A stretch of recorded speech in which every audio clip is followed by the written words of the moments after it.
In today's video, I'll show you how to create custom metrics in Looker Studio so you can analyze your data exactly the way you want. Start by opening your browser and searching for Looker Studio. Log in with your account, then open an existing report or create a new one.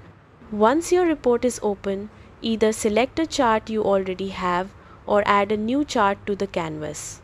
With the chart selected, move to the Setup panel on the right side of the screen.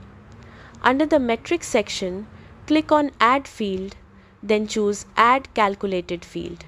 This is where you'll create your custom metric.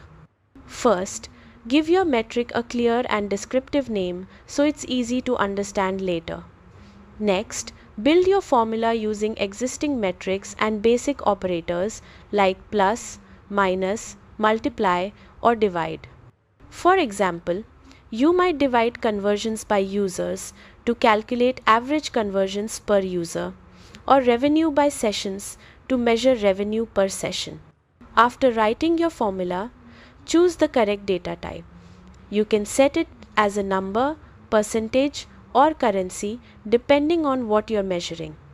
This step ensures your metric displays correctly in the report. Once everything looks good, click Save or Apply. Your custom metric will now appear in the chart and update automatically with your data. And that's it.